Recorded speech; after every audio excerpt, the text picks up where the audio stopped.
Welcome to Power Boat Talk, the podcast where we talk everything performance boats with your host, Joe Road.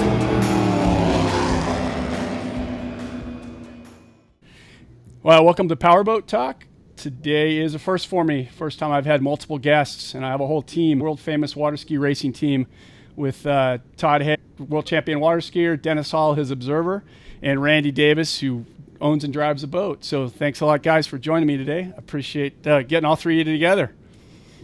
Thank you. You bet. Yeah. Thanks for having us.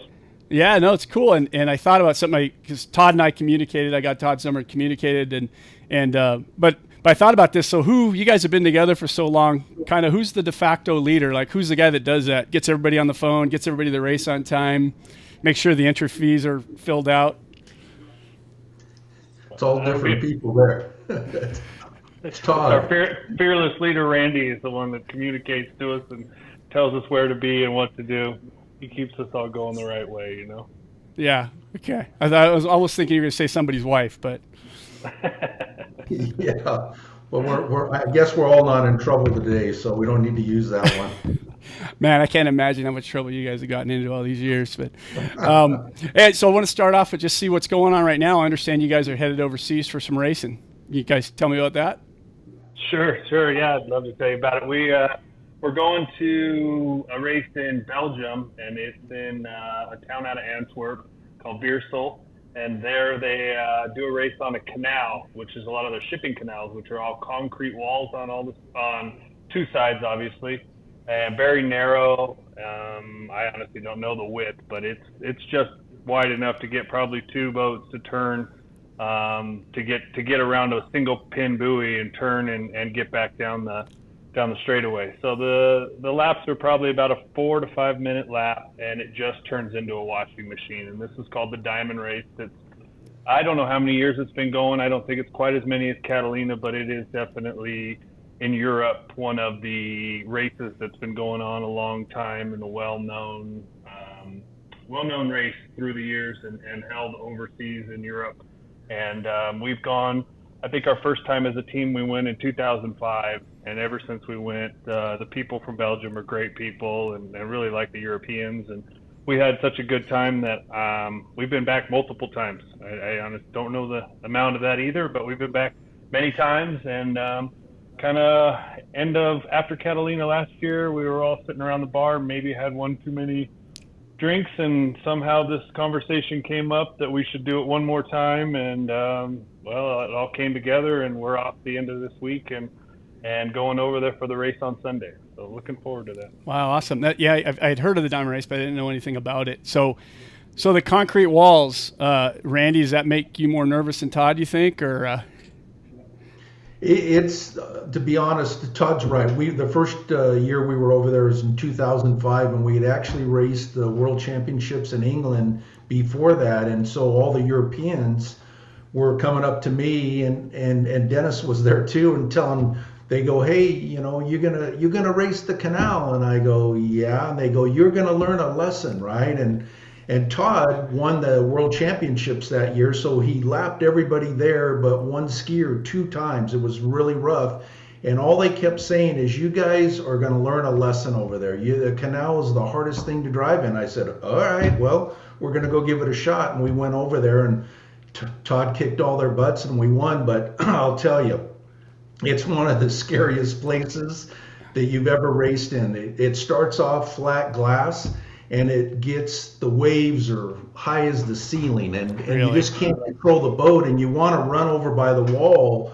And there's been times you're going through the turn, and the waves kick you up, and I go, oh, the props are going to hit, or the drive, or the boat. And knock on wood, we haven't hit the wall yet, but a lot of people have. But it's hard to pass over there, you gotta, Todd may be skiing faster than everybody else, and this has happened, and you go into the turn, if there's more than 2 guys, you can't get around them. You just gotta wait and then try to pick and choose, and then they'll cut you off. But it's a brutal race. wow, it's crazy on crazy that. So Dennis, we'll talk about a little later. I want to talk about real basic ski racing, but while we're on this topic, so Dennis, you're the observer. So you get the chore of sitting backwards. So you get to experience all these races backwards, but you keep an eye on Todd and you let Randy know how Todd's doing, what Todd can handle. So in a race like Diamond, I mean, what else? I mean, are you directing traffic? That's got to be kind of a big chore for you at a race like that too. Yeah, it is. But, again, you've got a really good piece of equipment that is designed to run in that rough water. And I mean, it goes back to Randy's innovations and different ideas. I mean, we run a single motor twin drive boat with a lot of ballast, and it's a steep V and a nice pad for Todd. And then you mix in probably the most elite rough water skier that's ever been on the ski. And I mean, Todd undersells himself, but he makes it real easy too, because he knows where to stand, where to be. I actually just enjoy the ride, to be honest. And I mean, me and Randy have been together for so long. It's even my tone of when I'm giving him a signal verbally, he knows just not the pitch of just the intensity of it. If I mean a little down, and I may just say, whoa, whoa, is a simple word, or a little up, and Randy can just tell. So it's kind of that you do have to have a lot of trust. And I mean, ski racing is a unique sport in itself that skier has to have trust for the people that are driving the boat. It's not like a NASCAR or a road race or something that Todd is controlling his own destiny as far as throttle and where to position himself other than following this boat. So from there, you have to relay that to me, and he has to have comfort that I'm going to be able to relay to Randy what the situation is when Randy's looking forward and I'm looking backwards. So I can't see what Randy's seeing, obviously, and he can't see what I'm watching Todd do. So it's kind of a double-edged sword, but at the same time, that's why this unique chemistry is a big part of ski racing. And it's not just with Dennis, with me, Randy, and Todd. It would be with any team. And you've seen really good teams get hooked up with certain drivers and observers, or vice versa, and they're not as successful as they could be if they would just put their head down and learn each other and to trust each other, because that's really what it's all about. Besides being a great family fun sport, it's wickedly fast and dangerous, and it's real skilled. So one, I'm looking at an incredible athlete as Todd, and then I've got a great piece of equipment that Randy's been an innovator from the day I met him in the late 80s. He was one of the first guys to show up with the Hallett with, unlike anybody else with the carbureted turbo motor, he had a fuel injected EFI turbo motor. And that was kind of unheard of in the late 80s. It was all big blown motors and turbocharged motors, but with carburetors. And here he was with the laptop guy sitting in the boat tuning it. I'd never seen such a thing. And then from there, it just evolved. And it's like we get to these rough water races. And I mean, we all have seen the Chiatas and the Halletts and the boats go up and down Parker River, but it's fairly smooth and fast water. And so this is directly the opposite. It's fast in the first 2 minutes of the race, and then for the last 50 minutes of the race, it's like Todd said, is a washing tub, and it's just brutal. So Randy has figured out how to build these boats with collaborating with like a Fred Inman with the gear splitter and different motor builders, and now we're running Mercury stuff, but it all started way back when there wasn't that type of performance to push that boat.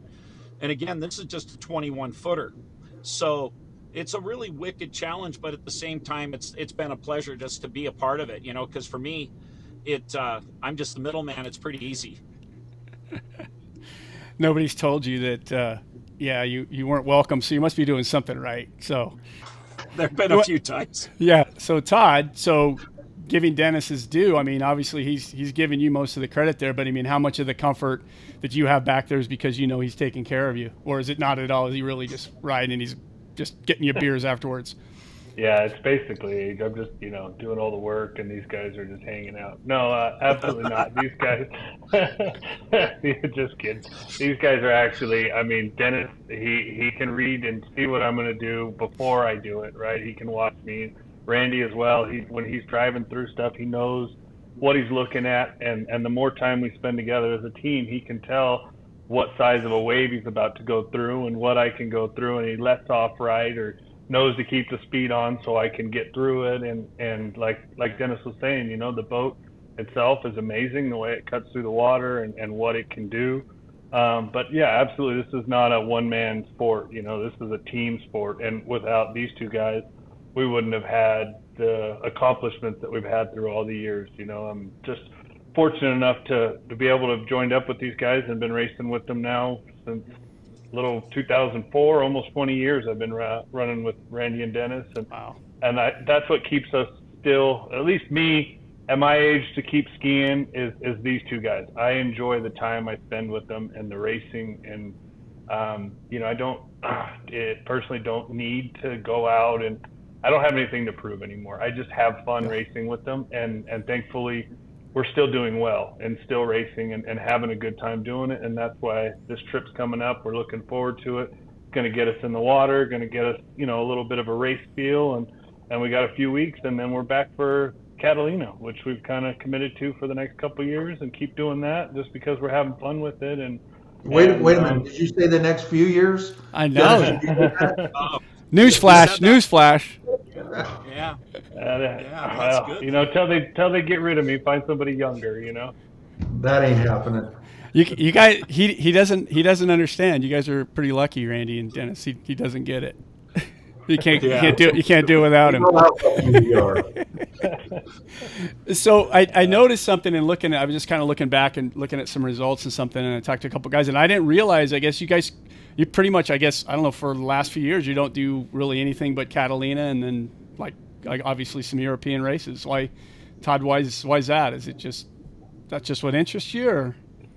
Just again, it's back to what I was just saying a minute ago. Getting to the age that I'm at, I'm 43 years old. I've got two young kids. I got a 12-year-old and a 8-year-old boy, and they're super active, keeping us busy. And I just don't have the drive to show up to the regular weekend races and go pound it out down some of these straightaways. I enjoy some of these bigger challenges and hanging out with these guys, and this sounds like fun and is a good race. So yeah, I guess it's just trying to find time for everything, and I just don't have time for everything, and just doing what we can do and enjoying the time that we still have. Yeah, well, that's cool that you guys have come to that conclusion. You can do that, because I think everybody kind of gets to that point, and they're like, but you gotta kind of keep going to stay competitive, and so it's nice that you guys have been able to do that. Joe, if I could add to it, Absolutely. I was a skier in the beginning, nothing like a Todd or anything. But what happened is, as life moves forward and you get responsibilities, a good job and family and stuff like that, it's really hard to focus on going fast down straightaways when you're thinking about the life stuff that's ahead of you. So instantly after I got to at a certain level and had those responsibilities, the first thing I stopped doing was skiing. And I took up the observing part of it because I love the sport. Randy, the same thing. He was a driver, and he progressed through, and he can continue to do that, right? It just costs more and more money. But he's been fortunate in that to be able to keep sustaining the boats and the different things in that. But for Todd, at his age, it's really hard to compete because the class, well, for one, the standard that he put ahead of himself is a standard that most people could never achieve, for one. So you've got yourself up on a shelf, not Todd doing that, but just in general. And it's really hard to switch that on with all the daily grind of what we do every day. And so that's another real unique feature that Todd has that he never boasts. He's not one of those kind of guys. He's not a chest beater. He doesn't talk about that. But if you really think about it, as we get older, it's really hard to sustain that competition and that level, because he's literally racing Europeans and Australians that are somewhat half his age. And, I'm not saying that they don't have the responsibilities, but most of them are living it pretty free and clear. And it's a huge challenge, because Todd's expected to be at this certain level. And, there's going to be that time that he can't. And that's what I always get a kick out of it, because he's as good right now as he's ever been.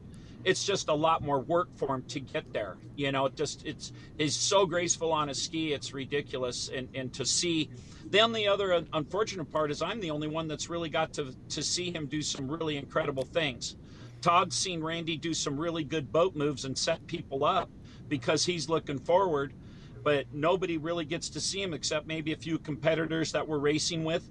But it's amazing. I feel really fortunate just to see some of the stuff that's just, it's actually hard to even imagine a guy could do, Yeah. It's pretty cool. Yeah. Feel fortunate. Yeah, that's awesome. So, like I said, speaking of just kind of the brass tacks of ski racing real quick, just kind of in a nutshell, Todd. I mean, obviously the point is get to point A to point B as fast as you can, but maybe talk about just use a special ski, length of rope, marathons versus circle races, just kind of a quick capsule look at it for people that don't really know what it's about. Water ski racing is basically water skiing, but behind the boat. We're not cutting back and forth. We're staying directly behind the boat, and you're trying to go speed and usually a distance. So there's the marathons, which is an endurance race, which can be 45 minutes to an hour plus a lap, and that's on again about a 5-minute course. Or you can have the circle races, which are about the same size course, but maybe 5 or 6 laps, and those are basically an all-out sprint. And the endurance ones, you're trying to maintain your pace over the whole time. A lot of the races anymore are really just the sprint races. Our water skis are not concave; they're flat. They're about 7.5 feet long. They have 2 bindings. They're called suicide bindings. Mine are made by DC, and they've got a crossover strap, and they really hold you in really well. Not like your typical, H.O. Wiley, Conley type softer rubber. These are a harder rubber, and you're really, in there. You wear a wetsuit, a helmet. There's some other safety gear, arm restraints, head restraints that you can wear. That's optional. And, I'd say the biggest thing if somebody was going to get into it or just new getting into it is really, there's always another day. Don't get too wrapped up into that moment, into that one race. That's where you'll end up taking a fall and getting hurt and won't be back for the next race. I've thankfully done it for long enough with a good team that's always looking after me. Some days you got it, like Dennis said, and some days you don't, and as we're getting older, we probably, we're putting ourselves out there to get beat a few times, but that's okay. You just hang your head high and you keep walking on, and maybe the next day you got it, so there's always another day. That's racing. Go ahead. And then the speeds, I mean, I get people asking, well, how fast you go. It really depends on the water. I mean, there could be days, obviously we're talking about the Catalina race a lot because Todd kind of is the master of that race, but Catalina race starts from Long Beach, goes open ocean out to Catalina, and comes back. It's like 52 nautical miles, I believe. So it's open ocean. So most of the time it's pretty rough. So speeds there compared to a really flat circle race or a sprint race. Obviously, too, it depends on your ability, but you're talking the lowest guys are 60, 70 miles an hour. And yeah, the race last year, I think we did in about 53 minutes for 60. So you're averaging probably in the high 60s, mid 70s. I know we've had times where we've had smooth water where we've done in the high 40-minute runs, and that's, we're doing in the 80s out there in the ocean, but the water conditions are definitely calmer. So yeah, definitely the rougher the water, the slower it goes, the more work it takes. Not that it's easier or harder, it just the more, you got to kind of slow down and maneuver through the water. They have smooth water races where, guys are doing 110, 120 miles an hour, some even a little higher, which are crazy numbers on a water ski. But that's usually dead glass water on a river or some really calm lake. Yeah, and Todd mentioned suicide bindings, and they literally are double strapped in. And the reason you need those is because you're going on some of those faster, smoother races. I mean, the boat feels like it's pulling you out of the bindings. You're just going so fast. So just to add a little bit to there. So Randy, how did you get into ski racing? I mean, what's from a boat driver's? You got all the equipment, you've got all the resources to go boat racing. Why water ski racing? I got it. I first saw the Catalina race actually when I was 12 or 13 years old. My stepdad had a Bayliner, and I didn't even know the race was going on. And he goes, "Hey, I heard there's something going on." And we went down, and we were sitting out by the breakwater, and all of a sudden, that's back when there was 120 boats, and most of them were flat bottoms, right? And it was a rough day, and we're sitting out there, and I'm thinking, well, this is boring, right? And then all of a sudden, the start. And here they all come funneling out of that breakwater, and I saw these guys all out of control and stuff. And then an hour later, I seen them come back in. I go, man, that is cool. I want to do that, right? And anyway, so when I got older and made enough money, and I actually was going to get into drag boat racing, but back then is when all those guys, the top fuel guys, were getting killed and stuff. And I go, and I had little kids like Todd's talking about, and I go, you know what? I don't think I want to do this, right? So I ran, some friends said, hey, ski racing, and so I got into that. I ski raced with a big boat first. I started Catalina in '87. Somebody asked me, they said, hey, you got a big boat, let's do this race. And I go, that's fun. And I still saw the small boats. And so I started asking around. And anyway, I ended up buying a 21 Vector and had Gary Teague do the rigging. And then I don't know if it was 89 or 90, forget what year, I started small boat racing. And, I just kind of got hooked from there. And, believe me, I wish I had all the money back. But then again, Todd talks about it and Dennis does. It's memories you'll never, I regret not doing some things that even Todd and my son did when we raced the Worlds in France. I didn't know any different. And it was like everybody goes, hey, we're going to go to Lake Como in a week and race. And we're going to go through Monaco on the way, right? And I go, I got to get back to work, right? And flew home, right? And I let my son go with Todd, and there was a couple girls involved, but anyway, they were relatives, I think, and they go off and they have a time of their life, and the story they talk about Lake Como. So finally, years ago, I go, man, that sounded really neat. And we go over to Lake Como, and it's one of the most beautiful places ever. Well, they quit racing over there, so I can never go and say, hey, Todd, let's go to Lake Como, because it's been gone for years. But there's been a lot of regrets like that. I mean, Dennis and I, one time, I think it was in the Worlds, we flew home and then we had to go back to Belgium like a week. We were home for a few days and we worked and we fly back. It's just stupid stuff. But anyway, I don't know, I'm getting off track, but that's all right. I've had quite a few boats, and actually the boat that we're taking over there, we call it Old Betsy. It was built, this boat was actually built in Australia with Ross Wilson, who I actually teamed up with, and then he worked for me for a while, but we put it through some changes and stuff, and Freddie asked me, hey, Randy, what boat you want to take? And I go, let's take Old Betsy. It works in that canal. It won a world championship, and we put a 1350 in it here a while back, and we went out, Todd, he goes, hey, let's go out and test it. We went out to Elsinore. It was rough in an afternoon. And I mean, I had a smile on my face when we're done. I go, I love this boat. I can put it wherever I need to. And that's what you got to do in that canal. We've had other boats, and it's like you got to put the tabs down and try to get it around the corner. And it's like it's way too much, things going on, and too many mistakes can be made, where this boat I feel comfortable in, and I know Todd does and Dennis does, so we're looking forward to running that boat again.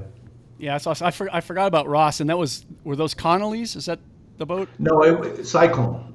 I'm sorry, Cyclone. Yeah. And then I thought, didn't they end up? I mean, was he building them over here, or is it still over in Australia? Or? So what we did is he sold the company. I got a couple boats. I was importing them, right? And anyway, so Ross, when I bought Nordic, I go, Ross, you want to come over here and work for me? And he said, yeah. And anyway, so we decided to sell it, because I had owned part of it, and sold it to Martin in England. Ross goes, look, we're going to build a better boat. So we came over here, and the boat we use in the Enduro and stuff has a single drive 1350. And I mean, I love that boat. That boat is a newer version of what we're going to race this weekend and stuff. It's close. The boat we're racing this weekend is a big tank. Some of the improvements I've even made the ballast bigger. It's got a bunch of weight, as far as fiberglass. I mean, it's a heavy beast. We used to run a PSI motor in that thing, fuel injected, big beast. And we ran that I'm getting off subject a little bit, but okay. we ran in Australia. We ran that same boat. We ran the World Championships. We ran the Diamond Race, and then Todd goes, he had already done the bridge to bridge in Australia. He goes, you guys got to go over and race that race. It's like, all right. Me and Dennis go, yeah, we'll try it out. And we get there, and Todd and Danny was the first time I skied it. They're rolling the ropes out. And Dennis is kind of standing there, and I'm looking way down the road, right? And I go over to Dennis and I go, hey, is that how long the ropes are? And he goes, I don't know, I guess. I go, how are you going to see them? He goes, I don't know. They're like 330 feet long in that race.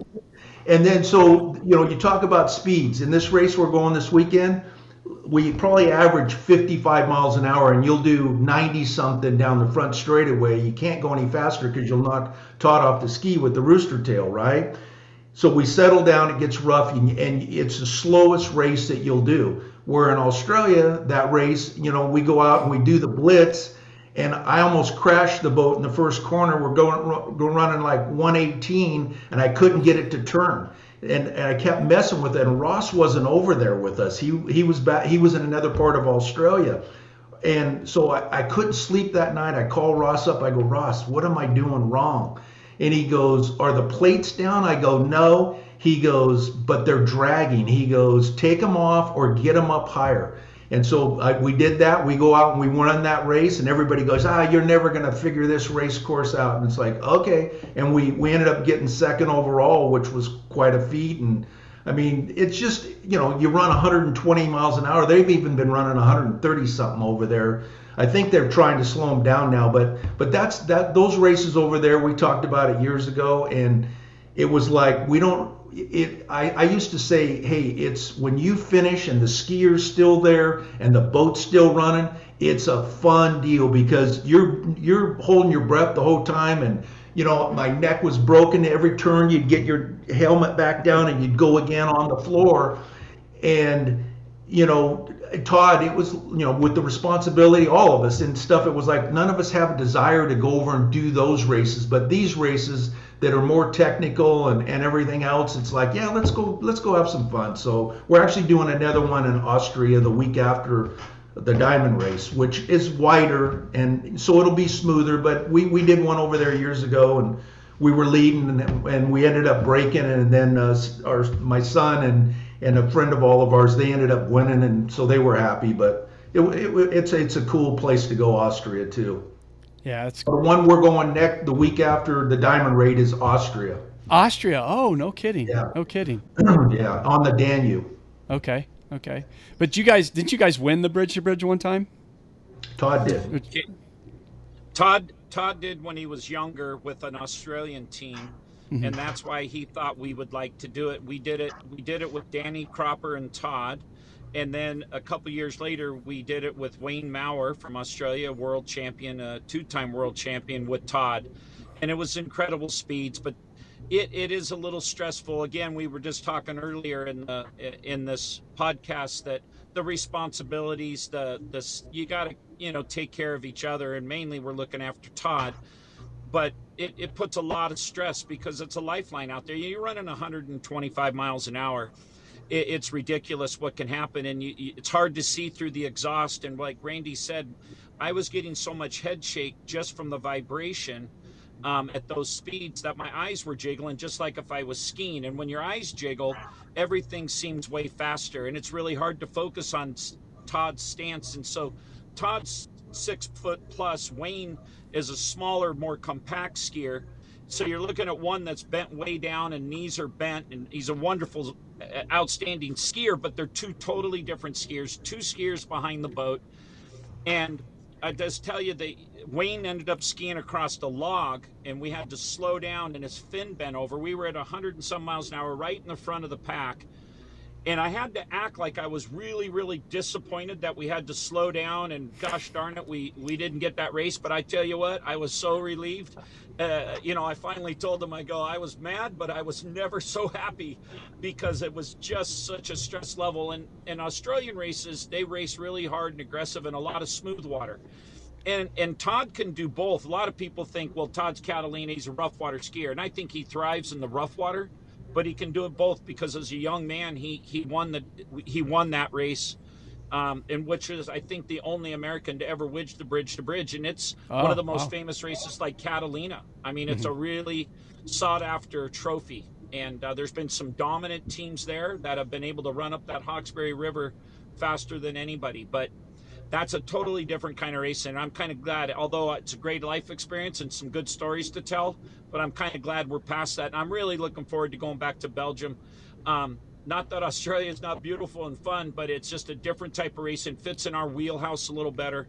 And again, it's more of a celebration of Todd's work and Randy's work of the innovation in the boats and how they've progressed. And then Todd, and I mean, the footprint of what he's been able to do is really should be celebrated, you know, and so it's kind of just a fun deal for us to talk a little shit to each other and have some good dinners, and it's all family that's going. I mean, Todd's his wife and his 2 sons are going with us. Oh, fun. Randy's with Sandy. Stevie Davis is going with us, Randy's son, my wife, and so it's going to be more of a celebration, and then we're doing 2 really great races. So, and then also it leads us right up to end of July for Catalina. So that's another reason we've always done the diamond race, and Todd always wanted to go back. Besides the success that he had, it also led him right in, even when we were racing a lot. We would go to the diamond race and we would try to do these races because they were always around 4th of July. Put a 3 or 4 weeks in between that and Catalina. And it's good competition, rough water, heart rate's up, you're at a high race level. Competition there has been incredible in 2009, 10, 11. Diamond race was a really big race, like when we won it in 2005. So I think it's always been kind of a lead up to Catalina. And so this is really going to be a fun couple weeks. Yeah, it sounds fun. I mean, Europe's always great, but when you get to go take a boat involved in racing with the racers, I mean, that's just, and seeing the culture, interacting with the different culture in that kind of atmosphere, it's got to be really cool. You guys are really lucky to have been able to do that. So, yeah. You know, bucket list stuff. What, Todd, you won Catalina, 17 times, is it? 16 times. 16 times. Okay, so 16 times. And I think Chuck Stearns had the record at 10 or 11. I think it was 11, yeah. 11. So you broke that quite a few years ago. So what Dennis said, I mean, a big part of the success you guys have had together was your preparation, your training. Just as a team, you guys kind of worked harder than anybody. You've probably trained harder than anybody. And so it is interesting what Dennis said, that, you know, not racing as much, but you've got to go out there and get those reps, and you can be in as good a shape as you want, but unless you get those reps and get in the water, you're probably not quite as on top of it as you would be if you weren't doing that. Yeah, absolutely. I think if I look back into my races that, you know, I should have had, I can always look back at maybe I was just a little undercooked for that day, you know, and it took me a couple days into the racing to get my legs to exactly where they needed to be, you know. And if I look back, you can do all the training you want and it's all great, but a lot of that's really hard to match racing, and like Dennis said, your heart rate and just, you know, the feeling of knowing where you are when you are, you know. I'm 30 minutes into the race, I know how I feel, and I know that I've got another 30 minutes in the legs. Sometimes you're guessing, is there 30 minutes left here, is there 15 minutes left here, or am I running out of the gas pretty quick, you know? So those things are, the farther down the line we get, the harder it is to gauge those, and this should be a fun trip to kind of help us get in there and do some laps and some reps in it, so it should be really good. Yeah. How do you train differently today than you did when you first started? A lot less impact. I mean, I'm still on the ski as much as I can get on it, and still feel good about it, but I probably spend more time on my bike than I do anything else. I think back when I was younger, I would do whatever I could: ski, run, bike, gym, and anymore I spend a lot more time just on the bike because I feel I don't have the impact from that as much as I do when I do run or do some kind of gym exercises that are a little too hard for getting into my joints at these days. So sometimes even after a Catalina run, you know, I feel the wake of it for a few hours more than I used to. So it's okay though. But yeah, that's where I'm at. A lot less impact trying to do. Yeah, right. Yeah, just you don't recover from that stuff like you used to.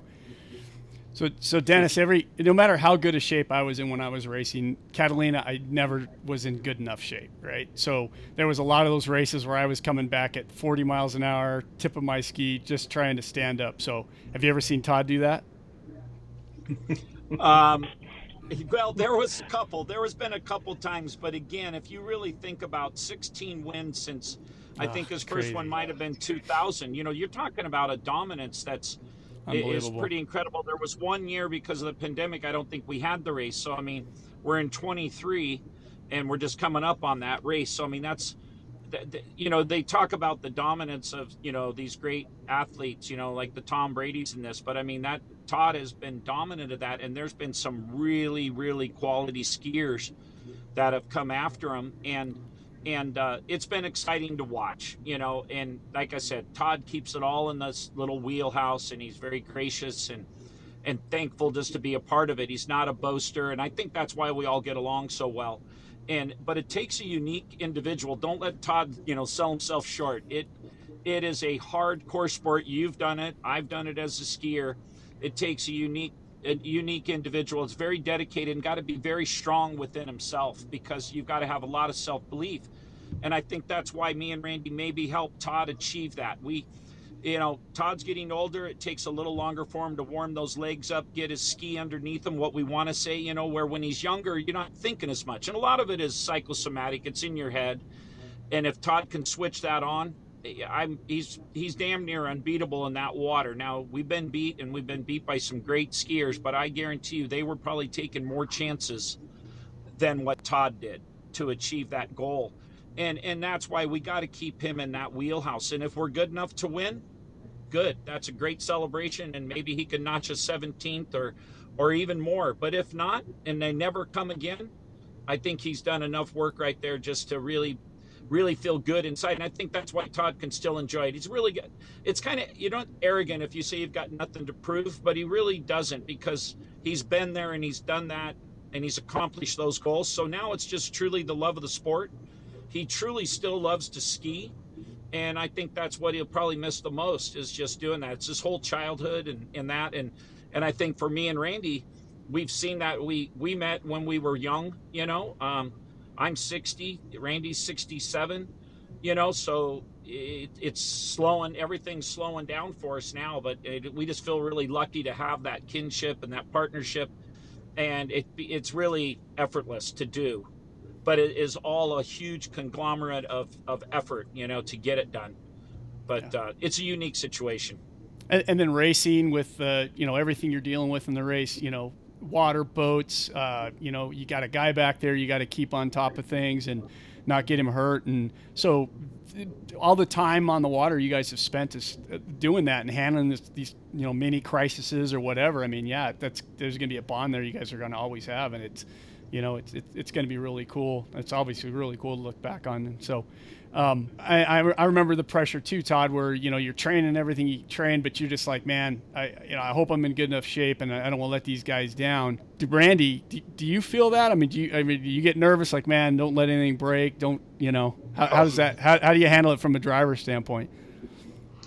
It does. I mean, it's luckily with the new technology, it's a lot better. But yeah, I'm always worrying. I mean, you're praying that thing's going to get across the finish line, several times before, especially running hard and stuff. But look, and when I break, first thing I do, I go, sorry, Todd, and he goes, don't worry about it, and it happens. I mean, but yeah, I feel bad. It's like that's my end of it, so. The mercury stuff's just crazy bulletproof now, right? But and I guess especially too, there's probably been a lot of times when you guys are running out front by yourself and you just like, hey, we don't have to, let's just don't any of us screw this up. Those got to be some nervous times. We hear a lot of things at that time. We've lost a world championship because a motor broke, I mean, so those ones crush you.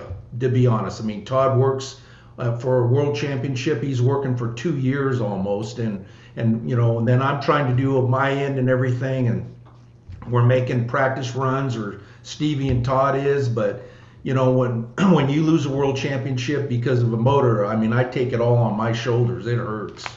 Yeah, at this point, everybody knows, no question. Like, you're doing nothing but the best of the best for the boat and preparation, and I think that goes for Todd. And we don't know what Dennis does to get ready, but we know that the two key components, they're taking care of stuff. So a big point there with Randy, he never compromises when it comes to maintenance with the boats. I mean, there's no way we could have had 16 wins without the way he's taking care of the equipment and all of everything we've done through the years.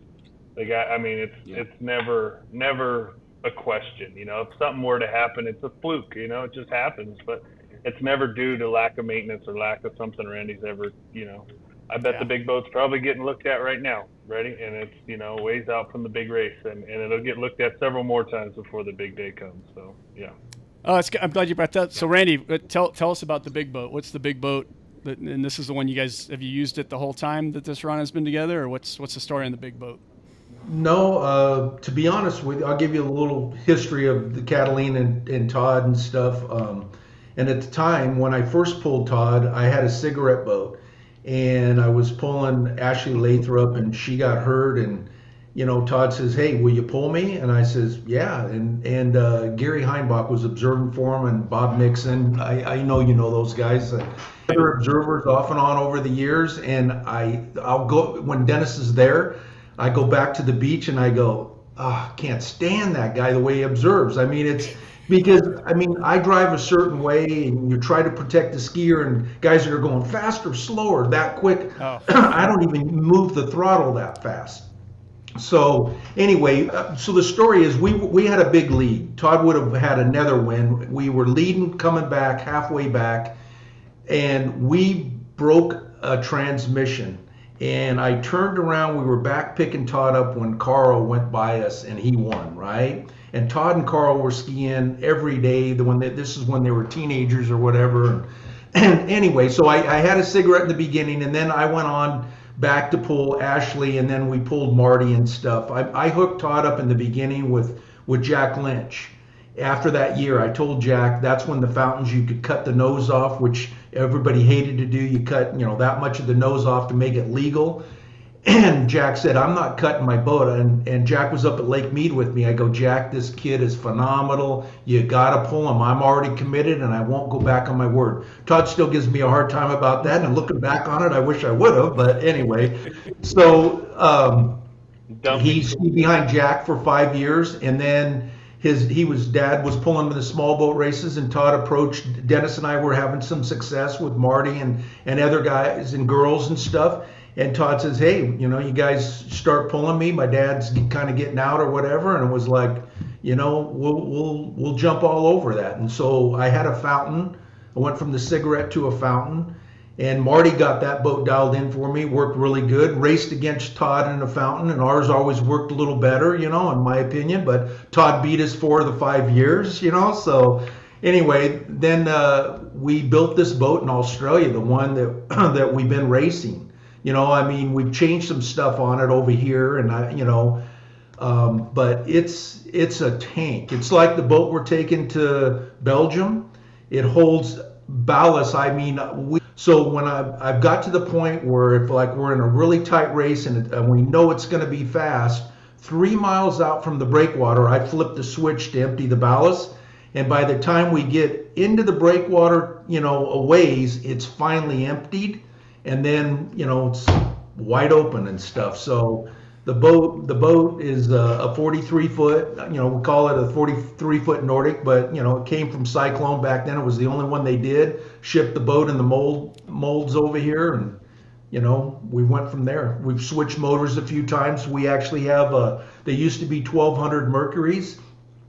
And for the big boat, to be honest, I don't like the turbocharged motor, like the 1350, because the turbos seem to kick in, and I even have this problem in the small boat a little bit, but it's easier to control because sometimes we're only giving Todd 1 or 2 miles an hour. And so the turbo motor, you know how they are, the turbo kicks in and you're giving them 5 to 7 miles an hour. So the blowing motors work better. So I have 1200s in the boat, which the last time they were rebuilt a year or 2 ago, Bob Teague did them. And they're running great, but the blowers, it's like you give it a little bit, you back off a little bit, where the turbo, it's got that lag in there. I'll say it to Dennis because it's just me and him in the boat. When he goes, go a little, and it gets into that turbo boost, and I'm going too much, and then I'm trying to get back out of it. You got to try to do it all gentle, so he's not, doing this with the rope and stuff, but it's hard with the turbo motors. Yeah, that's cool. I didn't realize that was a Cyclone. I didn't know they had one that big. Well, it was Ross and I's creation, and there was none other ones built. He wanted to do it over there, and then I ended up buying Nordic, and everything moved over here. So. Wow, very cool, very cool. So I don't know how I found out about this, but I barely remember it, but like in 2006, I think you guys had a real hairy Catalina race. You got off, I don't know if the boat quit or something happened. You guys were kind of dead last out of the breakwater. Anybody remember that and what happened there? We actually talked about it the other day because we made a run on Saturday that is our roughest so far this year. And that was the carbureted fountain. That fountain had 900 mercuries with carburetors. And, you know, they're idling and put them in gear and you can't hear anything on that start, right? You got your helmet on, you got all this noise and put it and it's not going, and, you know, put it in neutral and trying to start it and you can't hear it firing because everybody's going. And yeah, it was, you know, you give up, but you don't give up, because what we did is, so it was so rough, we got out of the breakwater and everybody's kind of bunched up. I could see groups, and I mean, they're all gone. And I just go, you know what, I'm going to go over to the left. And we went over to the left and Todd got in a groove and we just started picking people off, groups of them. And I go, you know what, they trophied a fifth. I think we can do fifth. By the time we hit the island, I go, you know what, we're in the top three. And then coming back, I go, I think this kid's going to do it again. You know, I mean, he's just an animal in that water. We all talked about it. Yeah, interesting. What did you think about that one, Todd? When you, I mean, was it? Did you ever feel the give up in that one early on, or did you always think you were just going to put your head down and do it?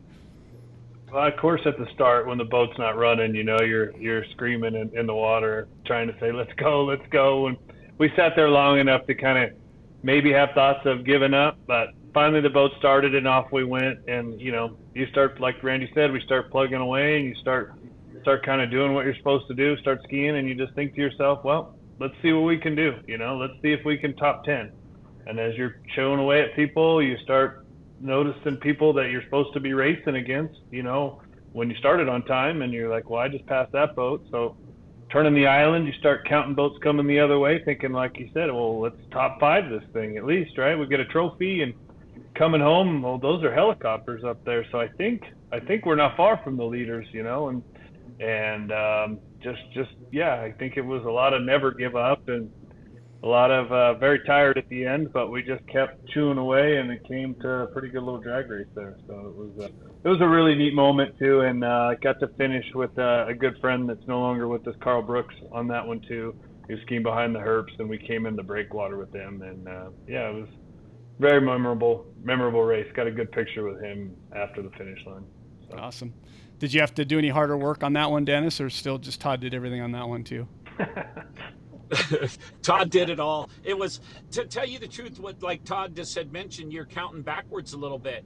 And so when you hit the island, so you're going to the island, you don't know how many guys you've passed. You just know you've passed a lot of them.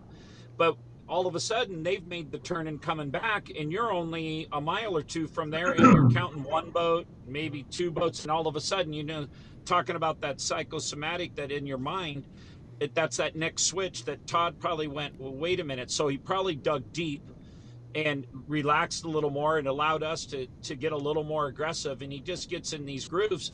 And the next thing you know, he's spotting those helicopters, and these skiers are all aware of their surroundings. You know, not skiing in a tunnel. And that would probably make him, you know, it gets you revved up. I mean, me and Randy were excited that we could see it, but if Todd's not game, it's worthless, right? I mean, you're just going to follow the leader and come in. And we've had Catalina races like that where Todd was out of gas a little bit towards the end and that, but he's trained himself that his best part of that race is the last half, not the first half.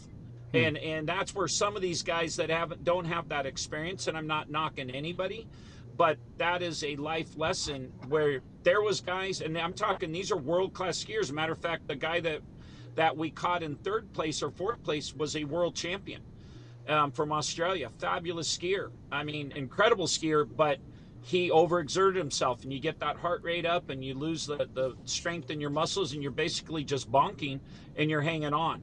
And so Todd got stronger and stronger, and then Randy made a really nice move to get out of the Herps' wake, and we kind of raced into the finish.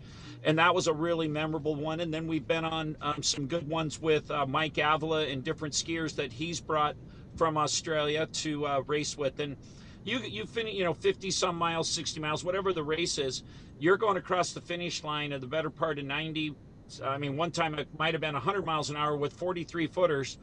And after skiing all the way out in that ocean and finishing within 10 feet of each other, half a second, is just we don't really like that. We'd rather let the work be done out there in the water and come across the finish line with a little bit of room, because it can be pretty wicked, even in that smoother water inside the harbor is still the ocean, so again, I think as a team, we feel really blessed. We've had a lot of camaraderie with other teams and kinship and all that stuff that makes life pretty special, and then just to have us still be there, because there's been a lot of teams that are together, but they're together for 3 or 4 years. Egos get in the way, maybe financial burden. That's why I think Todd hit it on the head. Randy never draws a line that this is enough, and that innovation is always part of Randy. And I mean, when I met Randy, like I said, he wasn't known in the sport. He wasn't a boat company owner like Nordic or Hallett or that. He was just an enthusiast. This is before Prime Marine that he owned or Nordic. He just was a guy that had enough money to buy that first boat and get in the sport. But he was always, I wonder if I did the calf plates like this. Wonder if we put an outdrive on it. Wonder if we put 2 outdrives. And he would always, and I just think that innovation has always driven Randy. And then with that has come some success. And a lot of it has been because of quality skiers that just give it all. Because again, Randy, a lot of people go, oh, it's a ski race, huh? And then they go, also the fastest boat wins. And I mean, that's so far from the truth, but that's the scenario. That's what everybody thinks. And you've been involved in the sport and you know what dedication it takes, not only for the skier, but also the boat and the whole combination. You could have a great skier and a great boat, but maybe a bad communicator is that. And like I said, the reason Randy had said about Gary Heinbach, he had rode for Todd when Todd was a young man with his father, Howard. And they'd pull a shy out, and Todd was doing circle races and all that, and that was that team. And at that time, I was probably skiing or starting to pull Ashley Lathrop and a kid named Glenn Anderson, and these are all local California great skiers. And then it became Marty, and we pulled Mallory Norblad, Debbie Norblad's daughter, to a world championship. And so during all that, Todd was his observer. So when years went by, and Todd went with Randy, we kind of took that team over, and that feel really lucky. Like I said, I feel very fortunate to be a part of all of it, because it's all just weird how life works out, Yeah, well, it's a pretty amazing combination you guys came up with, and it's even probably more of a testament to you guys that you kept it together and you all realize it, and you're in it for the experiences now, and it's good for all of you. It's pretty cool. Yeah. You guys, are there any other real memorable Catalina races that you guys wanted to share? Probably for Todd, if he has any. I don't know. They're all badass for me. Yeah. So how we looking? Obviously, you're going to come back in tip-top shape because you got get some good racing under your belt. But how do you guys feel about this year? Same as always. What's the competition look like for Catalina this year? Go ahead, Todd. Yeah, Mike's got so our main competition these days is boat. I think it's boat 11. Mike Avila and his team, and this year he's brought the kid back that he pulled last year, and he skied well last year, and they look like they're putting in harder work and training hard. And he's a young kid, good skier from Australia, nice guy, and so. I'm sure it's going to be another tough race for us. That they don't. I don't think they're going to get any easier from here on out. So I think we're going to do our race. We're putting in the work, and we're going to go out and have some fun. That's the key. Come back in, and if everything works out right, and we're going to have a good time, and hopefully we'll be on top again. And if we're not, well, as long as we come in and finish the race, we're still going to have a good time, and we'll be together, and we'll have some good laughs and good stories, and be a good time. Yeah, and what's that kid's name? Is it Cameron? Cameron. Yeah, him and his brother are really good skiers. They're younger, and he's first time he skied the race was last year, so he's never really probably skied in that type of a swell. And again, that's a learning experience. But when you're young, things come easy. So that learning curve is good. And if you're a talented skier, And he was, that's the one thing, although Todd won last year, that kid had a lot of respect, Cameron did, for Todd. And I've also seen Todd lose, and the first thing he does is goes and finds that competitor and tells him, congratulations. And we're not a team that makes much excuses. It's kind of just we hang our head high, and there's been other teams that, it's always somebody else's fault or something did. And you've seen that in every sport, right? But it's like for us, Todd, and I guess that is just from the no nonsense that Todd kind of brings, and that's why I said he's going to bring it as best he can. And if it's not good enough, we're going to just keep trucking. We're going to have the same experience, but it's getting more and more precious, because you start thinking about just that accomplishment alone, just to win one of them. I mean, hell, I won a couple classes, but I think I was 15th one year overall. And I thought I had, I walked pretty proud that day. I was 10 minutes behind the leaders, and I thought I was the guy. And, so this is just an amazing feat, really, to be honest, and even the luck, like Randy says, the maintenance and all that. But you can come across anything out there in that open ocean. A rope can break, a blade off of a prop. I mean, you come across stuff. It's amazing what's out there in the ocean. And to do it consecutive like that is really, I don't know, it's kind of incredible. It's hard to even fathom that it could be done, We could have been having this conversation 10 years ago, and you could have been saying the same thing. I mean, it's just incredible, the number of wins. It's pretty insane. But yeah, everybody out there knows it was not by accident. A lot of hard work by all three of you guys. So congrats. And have fun over in Europe. It's going to be awesome, and maybe I'll connect with one of you guys. You can send me some updates so I can post them, or I can figure out where to see those and share them. But yeah, have a great time over there. And I can't tell you how much I really appreciate all three of you guys. I mean, I feel really privileged that I got all three of you guys and got to talk, and I really appreciate it. It's been really fun. So, do you guys have anything else you'd like to say, or? No, just thank you, Joe. It was a pleasure. Yeah, absolutely. The pleasure was mine. And obviously, Randy, you can find Nordic, I believe, is it Nordic Boats USA or NordicBoats.com, your website? Buy a boat. There you go. They can buy the company. I got enough headaches. Yeah, you got a race team to take care of. You got a couple knuckleheads on a race team to take care of. Yeah, exactly. That's a full time in itself.